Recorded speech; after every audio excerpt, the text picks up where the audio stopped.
మన ప్రభును ప్రియ రక్షకుడైన యేసుక్రీస్తు నామమున మీ అందరికీ నా శుభవందనములు తెలియజేస్తున్నాను. ప్రభు ప్రేమను బట్టి ఈరోజు పాఠంలో బైబిల్లో మొదటి పాపం గురించి నేర్చుకున్నాం.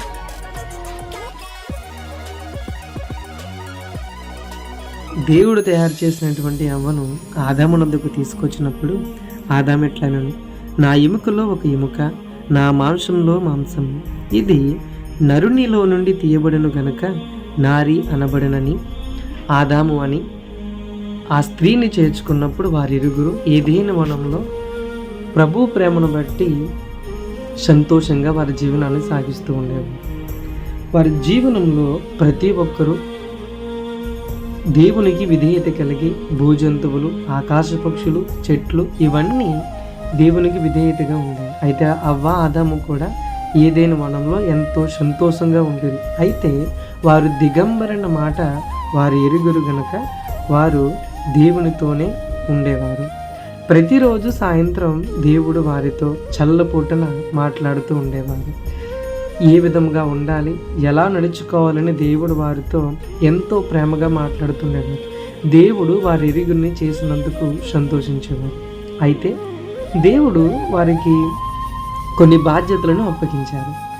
ఏదైనా వనములను సేద్యపరచుట, దానిని పండించుట, దున్నుట అనే బాధ్యతలను ఆదాముకి ఇచ్చినప్పుడు ఆదాముకు సాటైన సహాయము స్త్రీనికి కూడా దేవుడు కొన్ని బాధ్యతలు అప్పగించారు.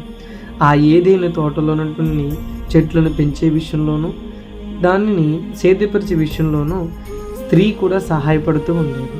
అయితే దేవుడు వారిరువురికి కొన్ని విషయాలను చెబుతూ ఏదైనా వనంలో ఉన్నటువంటి ఆ మంచి చెడ్డల తెలివినిచ్చు వృక్ష ఫలమును తినకూడదనియు ముట్టకూడదనియు దేవుడు వారికి ఖచ్చితమైనటువంటి ఆజ్ఞ ఇచ్చారు. అదేమనగా, మీరు వాటి తినుదినమున నిశ్చయముగా చచ్చెదరని దేవుడు వారికి ఆజ్ఞాపించాను. వాటిని తినకుండా ఉండమని దేవుడు ఆజ్ఞాపించారు.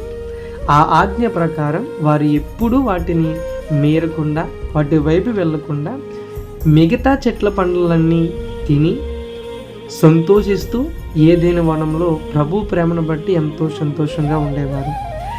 ఎన్నడూను ఆ ఏదైనా వనంలో సేద్యపరుస్తున్నటువంటి ఆదాము కూడా ఎప్పుడు అటువైపు వెళ్ళలేదు. కానీ ఆదాముకి ఇచ్చినటువంటి పని ఏదైనా తోటను సేద్యపరచటం.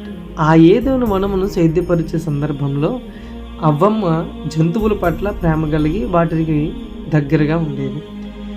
ఈ ఆదాము ఆ ఏదైనా వనమును సేద్యపరిచే విషయంలో నిమగ్నమై అవ్వను ఏం చేస్తుందన్న విషయం తలంచకుండా ఉండడం వలన ఆదాముతో ఏదైనాలో ఆదామునకు బాధ్యత అప్పగించగల కారణం ఏదైనా తోటను ఒక్కటే కాకుండా ఆ ఏదైనా తోటలో ఉన్నటువంటి జంతువులను, అలాగే దేవుడిచ్చిన స్త్రీని కూడా కాచే బాధ్యత ఆదామునకు ఇవ్వబడి ఉన్నది. అటు రీతిగానే ఆదాము అవ్వలు దేవునితో ఉంటుండగా అవ్వమ్మ జంతువుల పట్ల ప్రేమ కలిగి వాటిని పేర్లు పెట్టడం, వాటితో స్నేహ స్వభావంగా ఉండడం జరిగింది.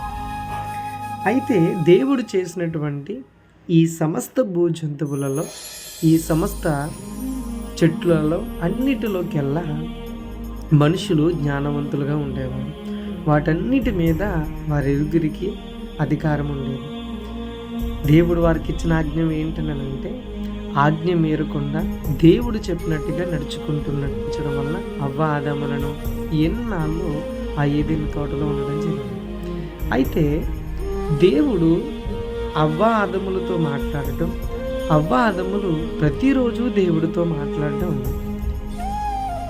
ఏదైనా వనంలో ఉన్నటువంటి ఏదైనా వనాలని అనుసరిస్తూ ఏదైనా వనాన్ని చూస్తున్నటువంటి అపవాదికి ఇది నచ్చలేదు.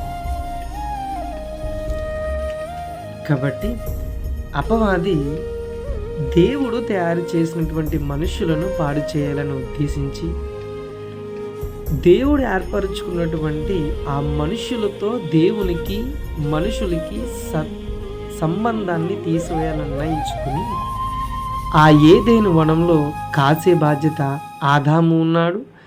దానితో పాటు ప్రతిరోజు సాయంత్రం దేవుడు కూడా వారితో ఉండేవాడు. కాబట్టి ఎటుగా వీలు పడలేని సందర్భంలో ఆదికాండం 3వ అధ్యాయం ప్రకారం దేవుడైన యెహోవా చేసిన సమస్త భూజంతువులలో సర్పము యుక్తి గలదై ఉండెను. ఈ సర్పము యుక్తి గలదై ఉండడం గల కారణం, దీని ఆలోచన, దీని ప్రవర్తన భూజంతువులన్నిటిలో కల్లా విచిత్రముగా ఉండేది. అయితే అపవాది భూజంతువుల్లో ఏ జంతువును కూడా ఎంచుకోకుండా కేవలము ఆ సర్పమును ఎంచుకోవడం జరిగింది. ఆ సర్పాన్ని అపవాది ఎంచుకోవడం ద్వారా ఆ సర్పంలోకి అపవాది రావడం, ఆ సర్పం భూజంతువులన్నీ ఏదైనా వనంలో ఉన్నటువంటి ఆ ఆహారాన్ని తీసుకుంటూ అవ్వాదములతో స్నేహంగా ఉంటే, ఈ సర్పము మాత్రం అవ్వతో మాత్రమే మాట్లాడాలని ప్రయత్నించేది. ఒకసారి మాత్రమే మాట్లాడేది కాదు, కానీ తరచూ ప్రతిసారి తనతో ఒక చిన్ని మాటలుగా కొద్దిగా మాట్లాడటం, వారి వెరుగురు మధ్య స్నేహ సంబంధం ఏర్పడినప్పుడు అవ్వ విషయాలు సర్పము, సర్ప విషయాలు అవ్వలు మాట్లాడుకోవడం జరిగేది. అయితే అవ్వమ్మ చెప్పేటువంటి ప్రతి మాటని అపవాది గ్రహించి అవ్వమ్మ మనస్సును మార్చాలని, దేవుడితో సత్సంబంధం ఉండకుండా ఉండాలని నిర్ణయించుకుని అపవాది సర్పముతో ఆదాము లేని సందర్భంలో అవ్వతో మాట్లాడుతూ ఉండేవాడు. ఆదాము లేని సందర్భం ఎల్లా అపవాదితో అవ్వమ్మ మాట్లాడుతూ ఉండేది. ఈ సర్పం అవ్వమ్మతో స్నేహ సంబంధం కలిగి ఉన్నప్పుడు, వారిరుగురి మధ్య స్నేహం పెరిగినప్పుడు ఒకరోజు సర్పం ఇలా అడిగింది, ఇది నిజమా? ఈ తోట చెట్లలో దేని ఫలమునైనను మీరు తినకూడదని దేవుడు చెప్పేనా అని అడిగింది. అందుకు స్త్రీ, ఈ తోట చెట్ల ఫలములను మేము తినవచ్చును అని స్త్రీ సమాధానం ఇచ్చింది. దేవుడు వారితో మాట్లాడుతున్న విషయం ఆ తోట మధ్యలో నుంచి సర్పములో ఉంటూ వారితో మాట్లాడాను. వారికి అపవాదికి ఏ విషయంలో వారిని చెరపాలో తెలియక ఏ విషయం మాట్లాడకుండా కేవలం దేవుడు ఖచ్చితంగా చెప్పినటువంటి మీరు ఆ మంచి చెడ్డల వృక్ష ఫలములను తిను దినమున వాటిని ముట్టు దినమున చచ్చెదరని చెప్పిన మాట తీసుకుని అపవాది అవ్వమ్మతో మాట్లాడుతుంది. ఏమని చెబుతుందనంట, ఇది నిజమా? ఈ తోట చెట్లలో దేని ఫలమునైనను మీరు తినకూడదని దేవుడు చెప్పిన అని అవ్వమ్మని ప్రశ్నించింది.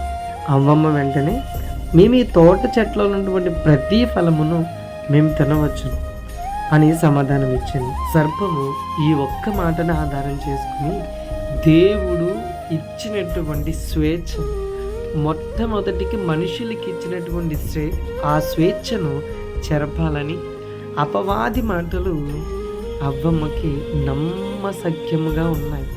ప్రతి విషయాన్ని నమ్మే విధంగా ఉండడం వలన అవ్వమ్మ సర్పంకి ఇలా మాట్లాడుతూ ఉంది, ఇది నిజమా?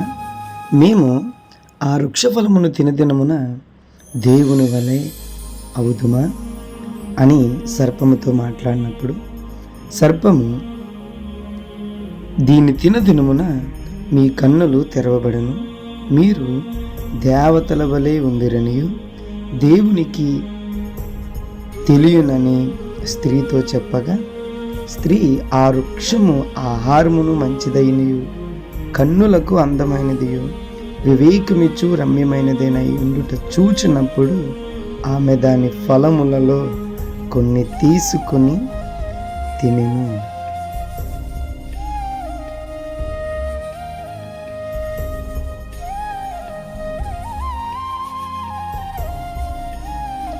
తనతో పాటు తన భర్తకును ఇచ్చాను, అతడు కూడా తినెను. వారిద్దరి కన్నులు తెరవబడెను. దేవుడు చెప్పినటువంటి ఆజ్ఞను వారు మరిచి అపవాది చెప్పినటువంటి కొద్దిపాటి విషయాలను నమ్మి తను సృష్టించిన దేవుడు ఆజ్ఞని మరిచినటువంటి అవ్వ ఆదిములను ఆ పండు తిను దినమున వారిద్దరి కన్నులు తెరవబడెను.